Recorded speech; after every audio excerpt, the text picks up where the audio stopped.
Okay, good morning, everybody. I hope everybody got coffee. Yes, very, very good. So let's start with logging. Who likes logging? No, it's not a trick question, it's okay.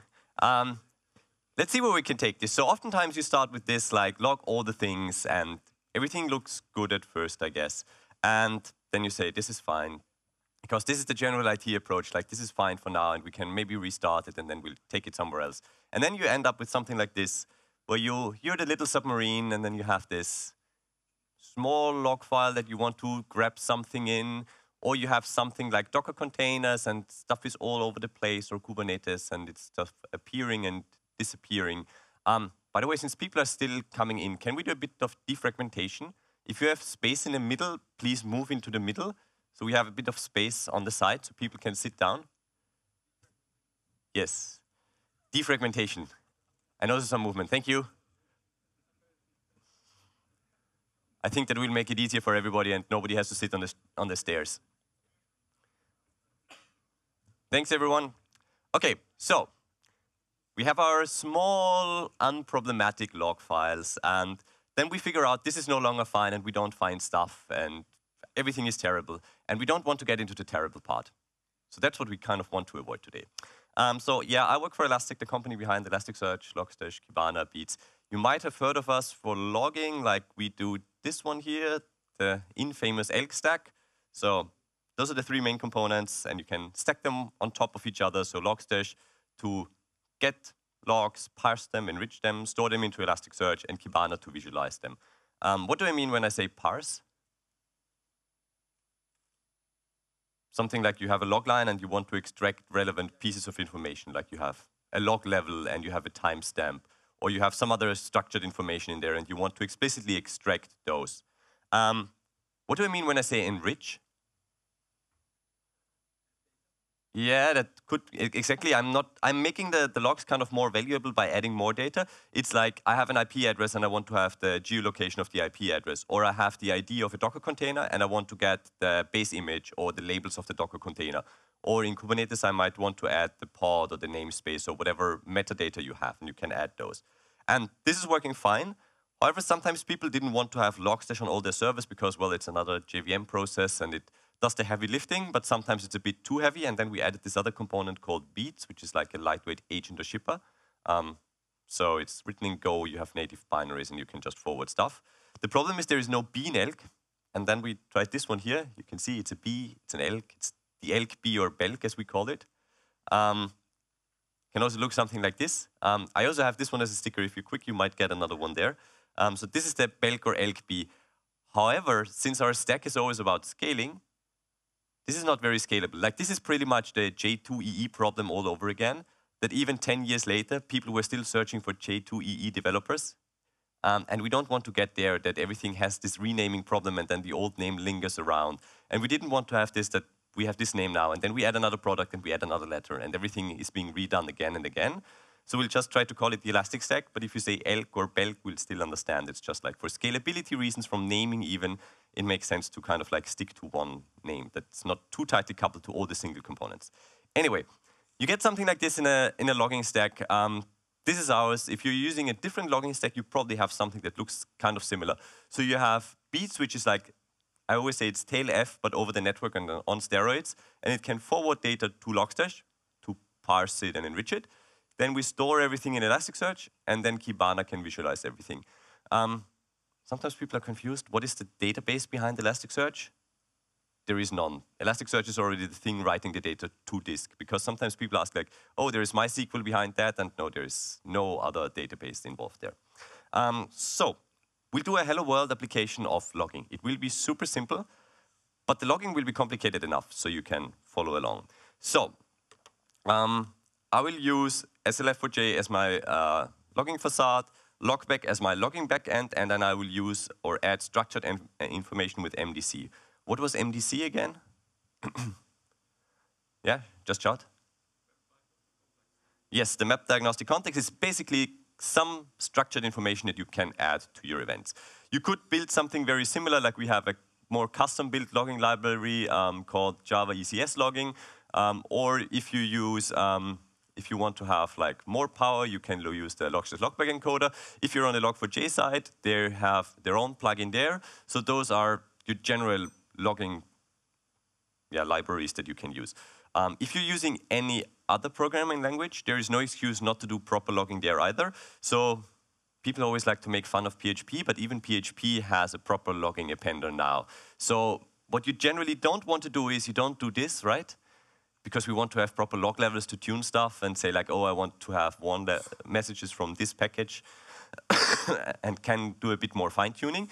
The other thing that you don't want to have normally is coupling. And coupling is that your application needs to know a lot about your logging backend. And we'll run into this again and again, that there might be more coupling that you might want in different scenarios. And then we can look at different things, how to approach them. And let me first start my logging example. So this starts everything up. This is just a very simple Java application. It's Docker, so it will take a couple of minutes to start up, but we can look at the application in the meantime. So I have a very simple Hello World application for logging. I have a loop that goes from 1 to 20, and then basically I generate a random value 0 to 99. I call this the session. Normally, in a regular system, you might have something like users that log in, and you might want to add that user information to all your logs. So if a user complains afterwards, you can say like, oh, let me pull up the logs for just that user. Here I'll simulate the user because nobody's logging in with that session information, and I'll also store the loop count in another structured key value pair here. Every iteration has a trace statement, and then I have this pattern here. What pattern is that? Who's been doing job interviews recently? Fizz-buzz, exactly, where your application does fizz or buzz depending on by what you can divide a number. And I'll basically do logging through fizz-buzz, which doesn't make any sense, but it's spitting out log messages, and that's good enough for us today. So if it can be divided by 15, we'll have a runtime exception. What is this here? Some Unicode thingy. You will see what it is later on. It's an emoji because you need emojis everywhere. It's just a demo that emojis work throughout the entire stack for logging. So you can add the user experience in emojis and afterwards filter down on emojis, for example. Because that is what the young generation needs to have, I guess. And then we have a warn, an info, and a debug message. So we have this structure here, if, else, if, else, if, else. We have a trace here. We have this loop count. How many log events are we expecting? Who is for 19? Who is for 20? Who is for 38? Who is for 40? Who is for 42? Yeah, always 42. We'll come back to that, by the way. No, it should be 20 times 2, so 40. So we'll have 20 trace statements and then one of these for each loop iteration. So 40 log events in total. And what we do is, sorry, we write this out to a folder, this one here, if my application started up in background, hopefully it did, and we'll collect those logs. So let's see if my stack has come up or if I misconfigured something.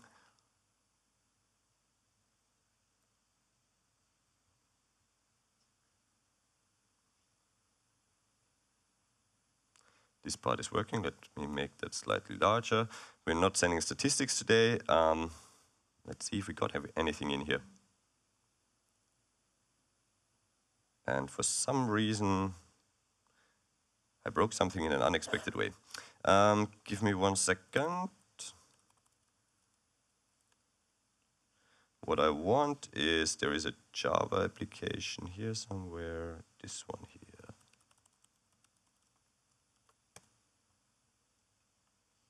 Hopefully this will generate my log. Okay, this time my Java application ran. This is looking better. So here you have your classic log file. You can see trace, debug, whatever, and you have all that output collected here. And that thing will then be collected by filebeat. So filebeat is basically the thing forwarding everything. So we have filebeat for logstash. And basically what we do is, or let me actually go file beat for logstash. Let me take this one here. Basically, what we say is forward this to logstash, what we're collecting, and then parse it apart and take care of that. And while I've been talking, hopefully now it should show up. And now we have it here. And the one thing is, you see, this is when I started it up. This is when I ran it again. For whatever reason, it was not spitting out my logs initially. How many log events did we want to have? 40, and we have 42. Now, that's not good. I mean, 42 is always the right number, but not today. So something went wrong. Let's look at one log event. So we have here, we have one log event, and we could, for example, say, I want to have this log level. I want to just see the log level. And you can see here we have all kinds of things.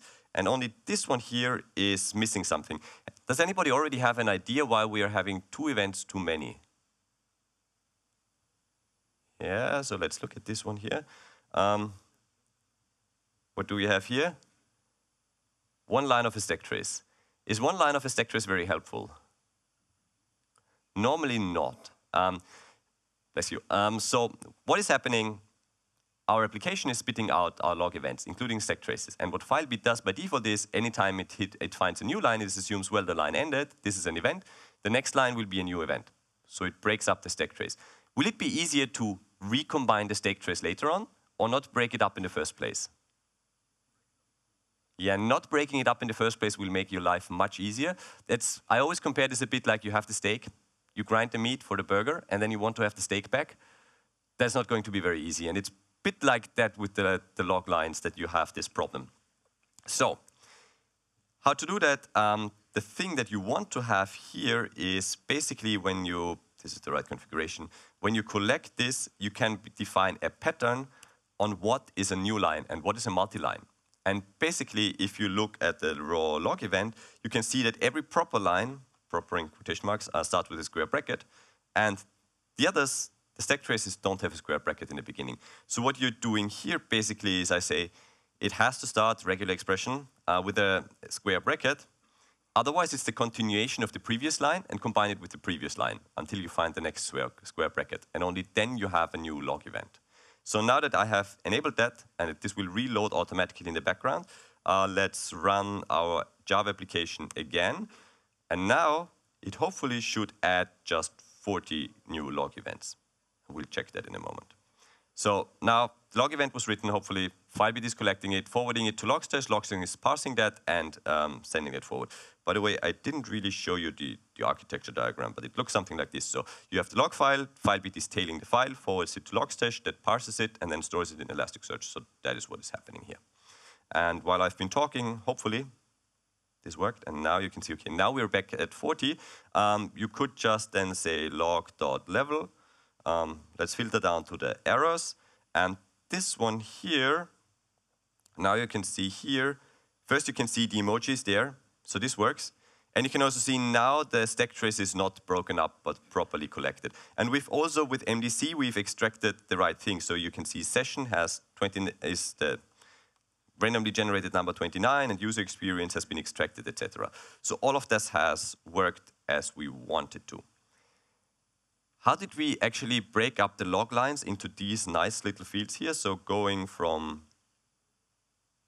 this one here to my nice little elements that I can filter on and search in Kibana. How do you get to those? How do you do the parsing? Logstash and grok, yes, grok is basically named regular expressions. Who likes writing regular expressions? No, this was a trick question. I will get back to you, because we'll need to write the regular expression afterwards. And I always say that regular expressions are, maybe that's a bit like the Stockholm syndrome. You get so used to doing them that you start liking them at some point.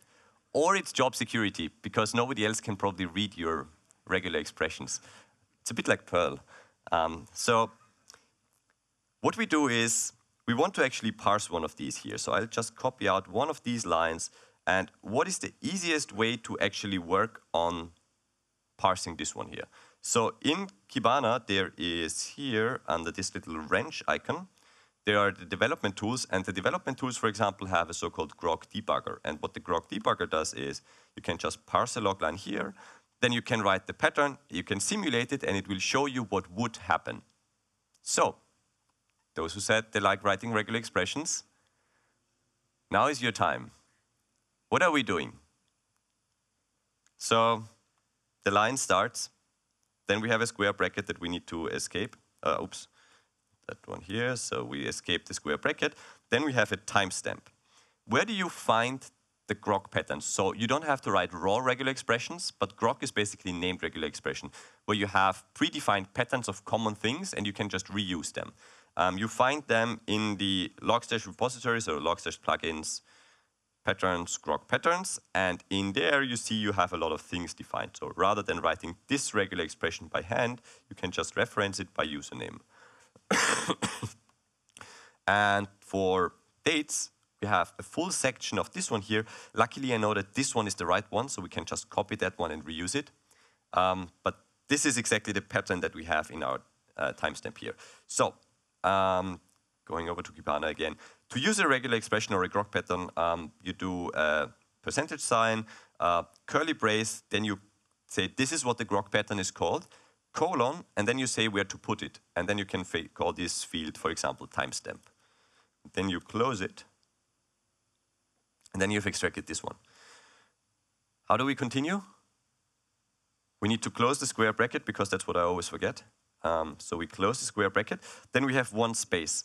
You could either just type a space, or what is slightly cleverer is you use another pattern which is called space, and this will eat any white space. So one or more spaces or one or more tabs.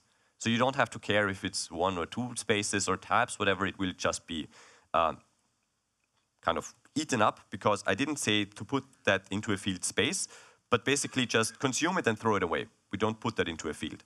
And then we have something that I think this is called log level, and we can put that into a field called log.level. And if I simulate that and did everything correctly, this is what we extract. You probably don't want to see me write the entire thing, but it's in the code, and you can just write the right regular expression to actually parse that. It's not so much fun, is it? Especially if you have lots of different log outputs, you might want to have something cleverer. So we've tried to make your life a bit easier. So we have here under this little icon, this is supposed to simulate the brain for machine learning, but I always see, I don't know, a split brain, or I'm not sure what I see here. What you can do here is you have the so-called data visualizer, and there you can just upload a file. And let me find my file. We have Java logging, log stocker, log. You can upload those, and then Elasticsearch or Kibana here tries to actually guess what the log pattern could be, because it knows a lot of, like, log levels are pretty easy to guess normally, and timestamps are also pretty easy to understand. So what you get out of here, I've uploaded my file, it found 125 entries, and this is a pattern that it guessed automatically. This is not perfect. You will probably need to hand tune that, but it's a good starting point, especially if you don't like writing regular expressions, so you can just take this and see how it's working out for you. And it shows you down here approximately what would happen. So how many log level events you have, the loop count, so you can see this is how many times we have the different loop elements. The session, so you can, for example, see that 7 was by chance the most common session that happened in 5% of the cases, etc. So it is extracting all of that information here. And you don't have to write all the regular expressions yourself. That's pretty much it, I think, for this part here.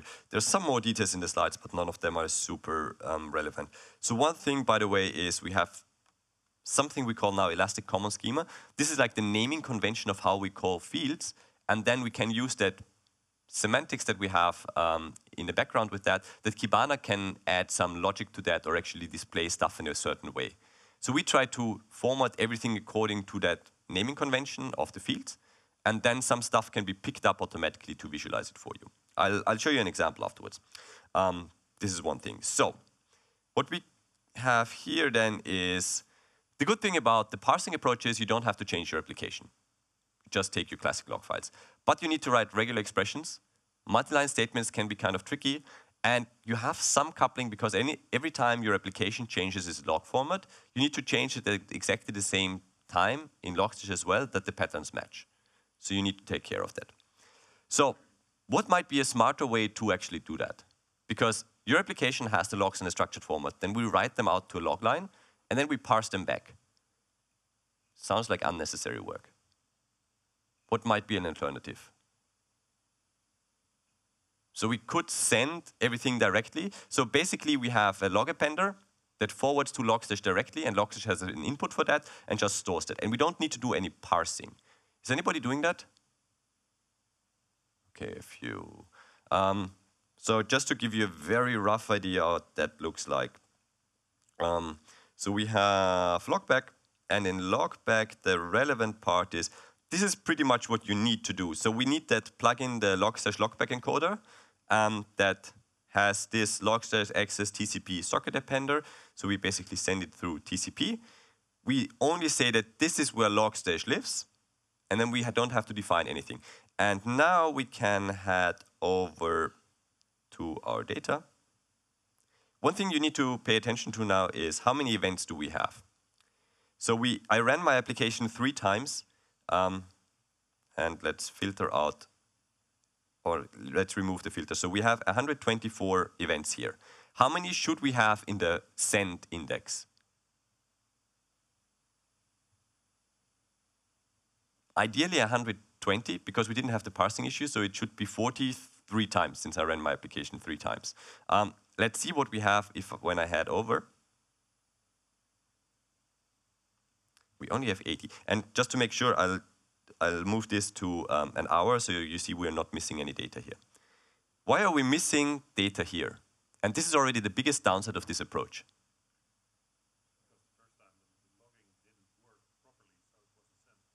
Yes, so the thing is, Logstash takes a bit longer to start up than my Hello World application in Java. So my Java application shut down before Logstash was up. So it could never deliver the logs. And that's kind of the problem with this approach, that you have some more coupling now here, because if you look at this, now your application needs to know where Logstash lives. If you add a second Logstash instance, you probably need to redeploy your application with that setting, unless you inject it through an environment variable or do some other trickery, but there is some more coupling here. And the other thing is that if the network is down, or if your application dies before it can deliver some logs, those might just be lost. And normally you're most interested in your logs when stuff is not working correctly, which is kind of unfortunate. So exactly then, when the shit is hitting the fan, then you don't see anything in the logs, which is a bit of a downside to this approach. So I'm a bit wary of this general approach. So we've seen that one. We can skip that one. So yes, you have a bit more outages are a problem, and you have a bit more coupling. Just to think about that. Okay, the next thing we could do is we could structure the data right away. So Elasticsearch stores JSON. If we log to JSON, we're pretty much done, right? Is anybody doing that? Logging to that, okay. You could also do, if you have to, use CSV, because it might be easier to read for humans, but then you need to parse that. It's easier to parse, but if you can do JSON right away, it will be the easiest approach. How many events are we expecting in the structure index? Hopefully 120, let's see. Yes, and this one worked. So these are okay. I can just log level error, just to show you that the stack traces are working. So you can see here we have the stack trace here, and emojis work, and all the other information is here. By the way, are multilines a problem with this approach? No? Why not? Yeah, exactly. The JSON is basically just a very long line. So if I look at the JSON file here, so this is what the log looks like. If this is very human readable, I don't know, we can argue about that. And if we scroll to the right-hand side, somewhere here you can see this is the stack trace, and it's escaped with \n, \t. So you have a single line, and you don't have multi-line parsing problems with that. And Kibana can visualize that correctly. So you see here that the \n, \t is escaped correctly. So we just visualized that the right way. And this is pretty easy, and you can just use that. So how are we doing time-wise? We have 20 more minutes. Good. So the nice thing is, it's the right format. You might have some JSON serialization overhead, but it's probably not that much that it's going to have a major effect.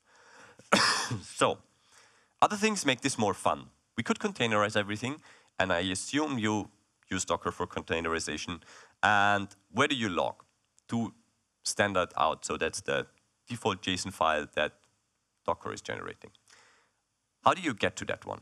So here, we are logging out, and by the way, one thing that you shouldn't do is in my regular log file here, or in my console output, or in my regular log file here, you can see we have syntax highlighting.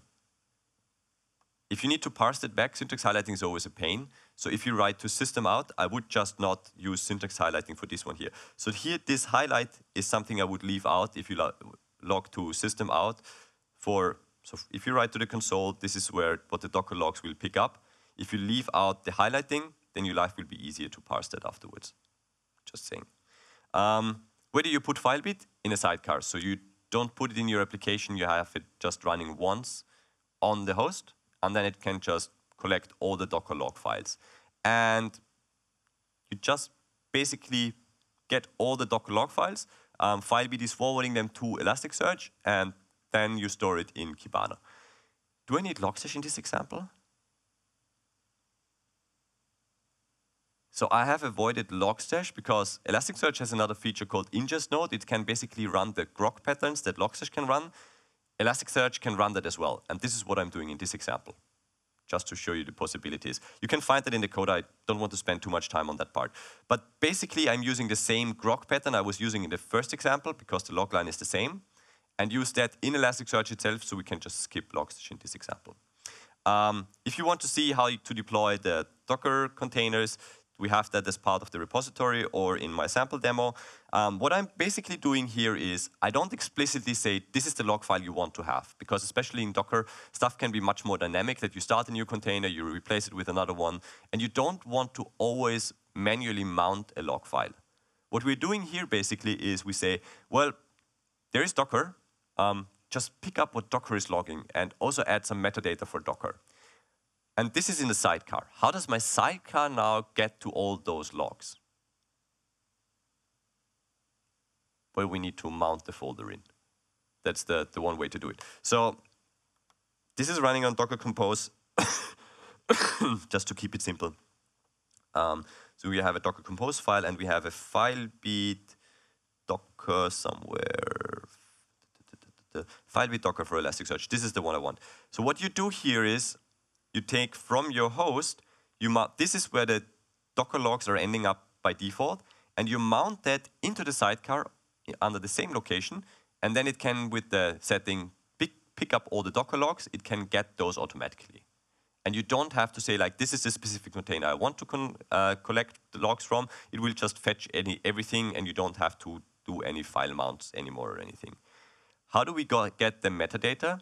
Because we have something like Docker labels and base images and everything.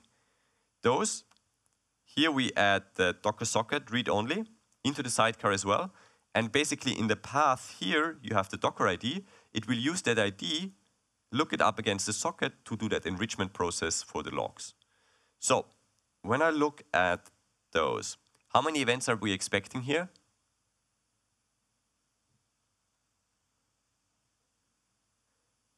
No, we don't know because, wait, let me remove this one here. Because I didn't specify which Docker container I want to monitor. This is from all the Docker containers, and this is Elasticsearch, Kibana, Logstash, multiple FileBits. They are all logging to Docker, and this is why I have so many logs here. But what you want to have here is you want to somehow filter down on that. So I think I called it application. Did I not call it application? We can also filter down on the Docker container labels app. I hope this is the right one, yes. This is a label I just set on my Docker container. It's called FizzBuzz. This is my application, and I can just filter down on that one. And this is the Docker metadata here that I've added. If I filter down to that one, we have 121. Why don't we have a 120? Any guesses? What went wrong here? So the very first event that we have, this one here, is that our log appender actually, when it writes out to system out, is showing you this was here the TCP socket appender couldn't connect to Logstash in the very first example. So this is the one additional log message that we had, because Logstash was not up when the application was running the very first time. But otherwise, this is also working as expected, so you could just open up an error here. You can see we have now all the Docker metadata. We've enriched that. And we can also see that here the user experience, we have that here, we have the stack trace, and we have parsed and extracted everything nicely. So this is just working as before.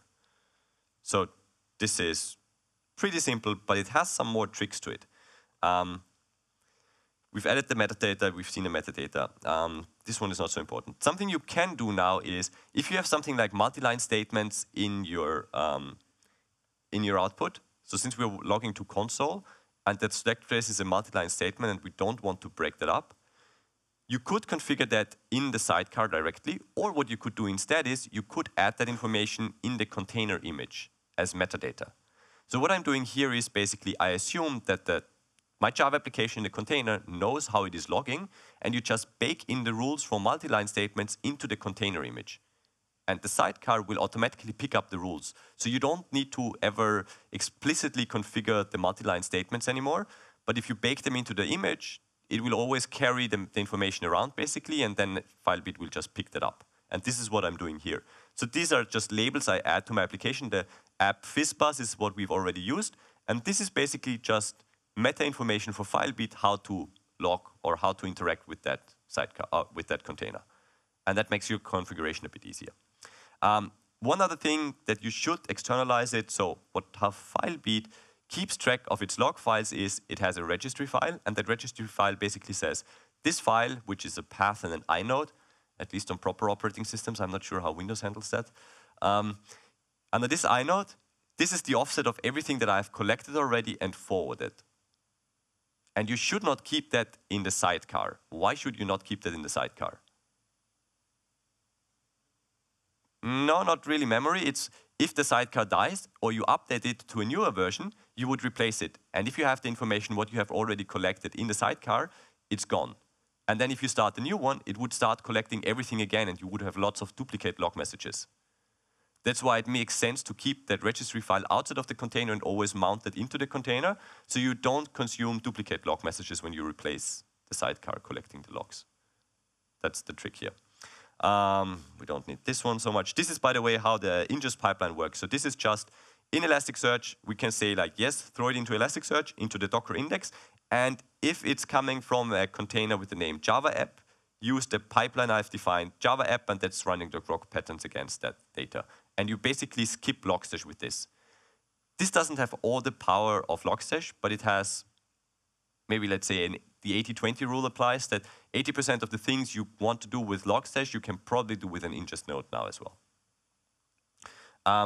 And we have another nice view. So those of you who miss tail F, because it was just very convenient, what we can do is here we have this new logs UI.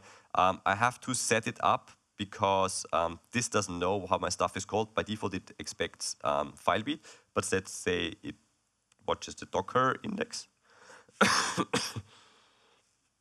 I don't need this field. Let's apply this one.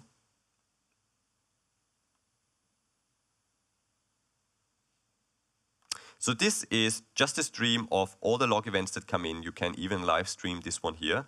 So this is really just like tailf, but you can also filter down here. So you can say Docker container, Docker image.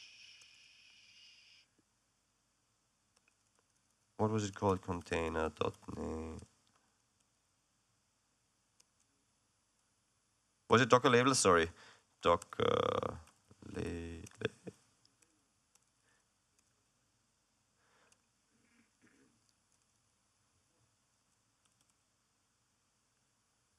And no, this is too wide. Okay. Docker container dot label. Let's try this one. Might be easier. So we have fizzbuzz here, and then if I filter down on fizzbuzz, now it's just showing me what is from that specific application label, and everything else will be ignored. We can, by the way, just run our Java application again, and you see the last timestamp was at 48. and it will now take a couple of seconds. You write out the log file, FileBit is tailing it, forwarding it to Elasticsearch, Elasticsearch is parsing it, and then after a refresh, it will show up. And after, I don't know, 2 or 3 more seconds, you can see now these are the new log events that we have collected here. And you could even highlight stuff. So you could just say, we can keep this one here. When I want to highlight, I think this was this syntax error. No, we have proper error messages here as well. But you can then just jump to those, if they would show up here, and you can just highlight them. You can also see the little dots here where your keyword is appearing, and you can jump between them, highlight them, and find what you want. And this is like tail F, but with a bit more bells and whistles, and this will make your life pretty easy for logging. Okay, so you've seen that one. That was the ingest pipeline. It's not so important. We don't need this one. Some applications are funny and have this ASCII art when they start up. Does that make much sense for centralized logging? Not really. So you probably want to get rid of that also because your parsing rules will break. And to do this, here, I'm using the Docker metadata again. So I say, if something is based on the Redis image, then for this container ID, apply this exclude rule. So basically, this is the filter to remove the ASCII art. This is how we exclude the ASCII art lines. This is how you filter those out. One other thing that is kind of interesting is who logs the logger? Because by default, every container logs to system out and ends up in the same logging file. Now, if you have a configuration error in your logger, it would basically log out, then try to collect its own message, and then log out another error. And you have kind of a weird logging loop. So the only thing that doesn't log to system out in my example is the logger itself. This one now writes to a file to avoid a logging loop, basically. That's the general idea. So yeah, it's the hot stuff, but it adds some more complexity that you need to keep track of, basically. For orchestration, is anybody using Kubernetes? Okay, how do you log? Where do you even put your logger? So either you can put it on the host directly, or you can run it as a daemon set. A daemon set is a thing where you can say, like, there should be one instance for every single host running. And after that, it's pretty similar to the Docker example, because then you have how to deploy it with Kubernetes, the same scripts. But what you basically do is you have auto-discovery, and you say Kubernetes. Then Kubernetes will know where to get the data from. And you just need to mount in the right path, and then it will figure out how to collect them and how to map the right IDs. What you can also do is you can add the Docker metadata. So if your daemon set is running as part of the Kubernetes cluster, you can just say, this is where the API lives, and then you can use the Kubernetes API server to query the metadata. If you install the FileBit on the host directly, you will need to tell it where does the API server live, so you can actually query that for the metadata that you get from Kubernetes, like pods, namespaces, hosts, etc. Then you will get something like this, where you have your container information, but you also have your Kubernetes information as well on those. Yeah, we can skip that one. And this is the example for templating, how to get rid of the ASCII art with a Kubernetes example. Here I'm using the Kubernetes namespace just because it's available. So anything in the Kubernetes namespace, I assume is anything in the Redis namespace, I assume is Redis, and then I try to get rid of the ASCII art from that. You could customize the index pattern. So, for example, you could say every Kubernetes namespace should end up in its own Elasticsearch index. So here you see, for example, either you have a Kubernetes namespace. If there is none, you fall back to FileBit, and then you add the beat version, and then you have like the timestamp. Why do we add the beat version to the index pattern? So if you upgrade in the middle of the day your beats and they add new fields, or maybe breaking changes because they change some fields, that you can do that just in the middle of the day, and you don't need to wait for midnight to rotate to a new day to actually have a new mapping here. So you can just update at any point in time. We can just have breaking mapping changes at any point in time, and your logs will still work, and you avoid any like upgrade pain there. So it's even hotter, but it adds even more complexity. That's what you get here. So to wrap up, if you want to try that out yourself and just do the Docker compose up, pull that repository. It has the Java code. It has all the Docker setup. That's how you can just try that out yourself. And it has all the configurations and everything. Cool, everybody got the picture? Good. What we looked at was parse, because you don't have to change anything. Send, if you want to, because you might lose messages and have a bit more coupling. Structure, if you can, because it will make your life much easier. And every time people complain about logging is complicated, if you structure your data, it's probably less complicated. Containerize, well, put it in a container. We do play well with that ecosystem and then just pick up everything that comes from Docker containers, and with the labels or metadata, you can just filter down on stuff as you need. And Kubernetes, with the daemon set, you can still get all the logs easily and just forward them. With that, are there any questions? And I think we have 3 minutes left for questions. Do you want to have a microphone to ask the question? Because I could just hand you a microphone. Questions, questions. This is a challenge now, right?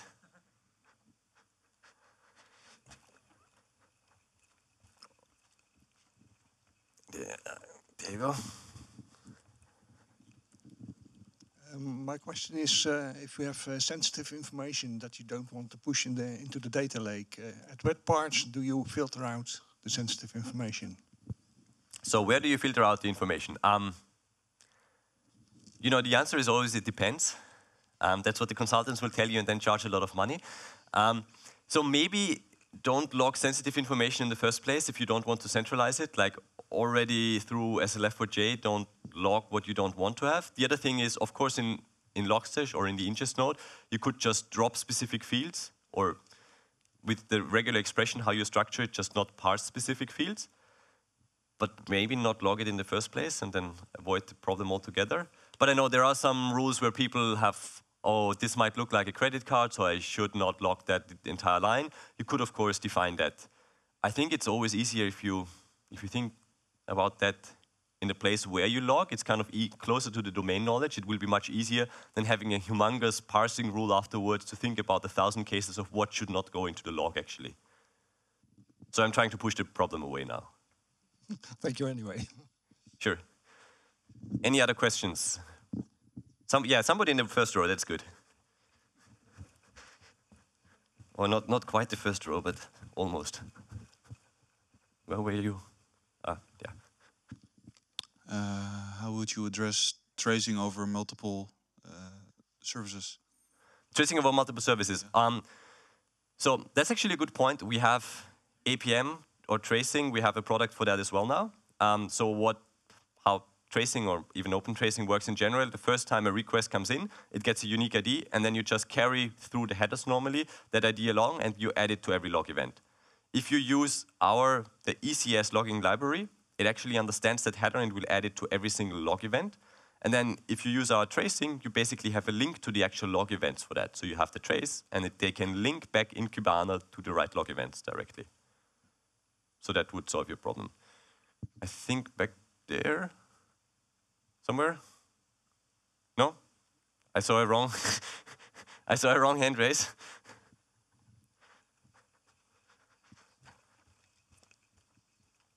There we go. Thank you. Yeah, I've seen during the demo, like at some point in time, the Logstash was cut out. I mean, the Elastic was doing the trick. How is this wiring to the application again? I mean, configured from the application, because there we have Logstash. Sorry, when your application is logging to a file or to Logstash directly? No, application is logging to the Logstash. Then it has to be something directly to Elastic instead. Yeah, I haven't seen that. Yeah, that is not possible. Like if you want from your application if you want to skip the log file and want to send it directly, you will need Logstash, because Elasticsearch doesn't have any inputs like that. So if you have the external log appender,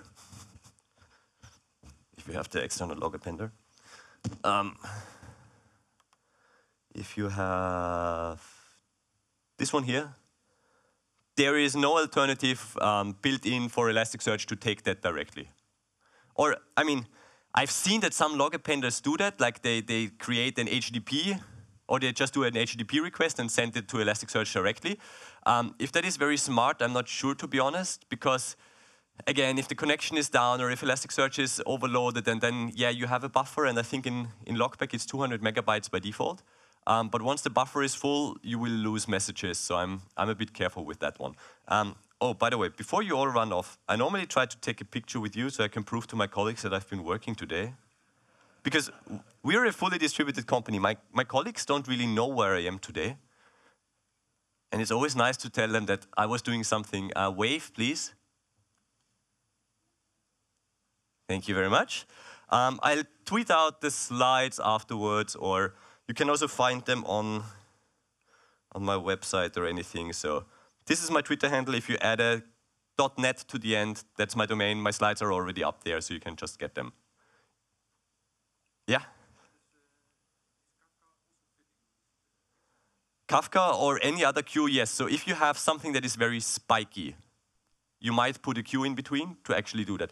However, Logstash has persistent queues now as well, so you might not need that. But if you already have Kafka and spiky loads, you can just reuse that for that. I wouldn't add it if you don't have Kafka otherwise, because it's another piece of software and it might add some complexity. It will also not help you with the overall throughput, so your logging backend needs to handle that. But if you have something that is right now very spiky and tomorrow very quiet, the queue will help to buffer out the spikes. On the other hand, if you rely too much on the queue, of course, you will have to wait longer until your log events will show up. So it's a bit of a trade-off that you will need to pick. If you have more questions, I think we're out of time, sorry. If you have more questions, just find me afterwards and I'll answer whatever you want. And take stickers so I don't have to carry them to my next location. Thanks a lot.